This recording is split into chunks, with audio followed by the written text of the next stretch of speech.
Let's look at question 1. If Britain was the ruling imperial power, India was its.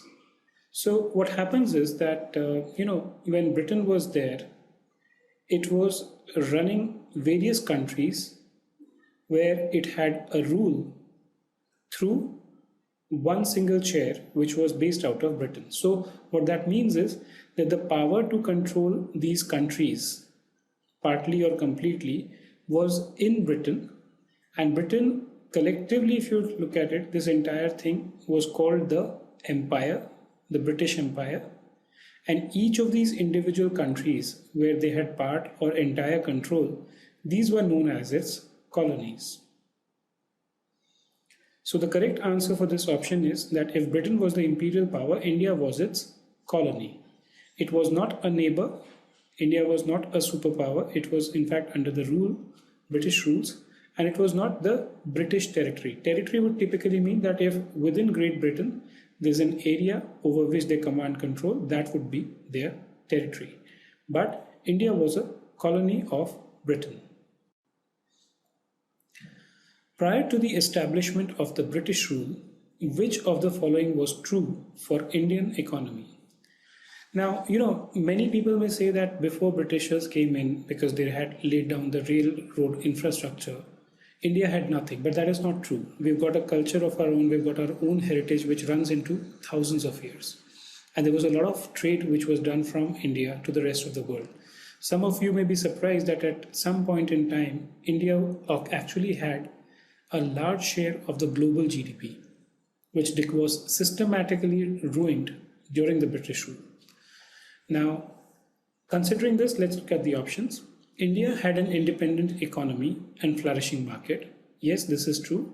Before they came in, India had an independent economy. There were flourishing market, particularly for various things like masalas, textile, handicraft. All these were something which were there in the Indian market. The livelihood of Indian people was mainly based on agriculture. This is again true as it is for today. Even today, if you see, 2/3 of the Indian population is dependent on agriculture for a livelihood. Indian handicrafts, textile industries, and metallic work enjoyed a worldwide market. Might seem a bit odd to you, but this is true, because if you would have read history, you would have realized that even the Britishers came into India with a motive of trade. And gradually they realized that, with small amount of efforts, etc., they were able to gain control over the entire Indian territory. So basically, entire or almost the entire Indian territory, I must say. So the correct answer for this is D, which is all of the above. Name of the person who most notably attempted to calculate India's national income during the British rule in India on the eve of independence. Who was the person?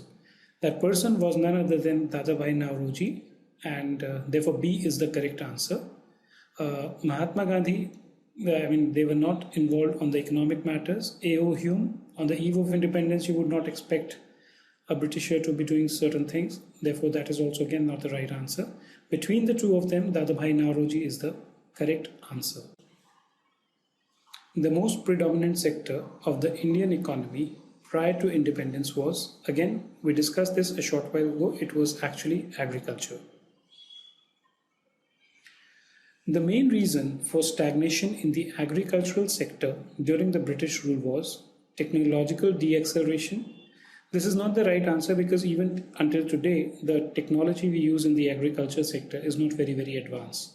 And prior to the Britishers coming in also, the technology used in agriculture was not an advanced technology. So therefore, the question of deacceleration does not arise.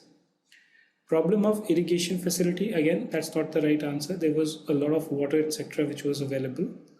Land settlement system. Now, this is actually the main culprit, which actually led to stagnation in the agriculture sector. What happened under the land settlement system was that the land belonging to various small farmers was actually consolidated and was permanently vested in what was known as zamindars. These zamindars were responsible for collection of tax from the various agriculturists who had to pay rent for the use of land, they had to pay taxes, etc. And that actually led to the stagnation of the agriculture sector. Therefore, C is the correct answer. The first census year of the British India was, now the answer for this is C, which is 1881. That is when the first census was carried out in the British India. Deindustrialization was a major setback pertaining to which Indian industry? Now, deindustrialization basically kind of led to the ruins of handicraft sector. What happened is, because of deindustrialization, the handicraft sector was the one which suffered the most. The Indian handicraft, which prior to the Britishers coming in was enjoying a lot of advantage over similar work done by other countries, is something which lost its relevance. Because Indian handicraft was mainly hand woven, and due to industrialization, the other material which was coming in was preferred by the ruling class, I would say, in India. Production of large amount of cash crops for the purpose of export is termed as commercialization of agriculture, commencement of agriculture, commercialization of industries, the great Indian diaspora. Now, obviously, commercialization of industry has nothing to do with growing crops. Therefore, this is not the right answer. The great Indian diaspora is again not a term relating to agriculture. The two options left with you is either commercialization or commencement. Commencement, for those of you who understand, commencement basically means to begin, shuruaat karna. This is not the beginning of agriculture. It is basically the commercialization of agriculture, and therefore A is the right answer. Apart from cotton, which other textile industry saw its advancement in parts of India during the British rule? Apart from cotton, jute was the other commodity which saw the advancement, and therefore the correct answer is A. TISCO was established in India in the year. TISCO stands for Tata Iron and Steel Company, and it was established in the year 1907. Therefore, the correct answer is C.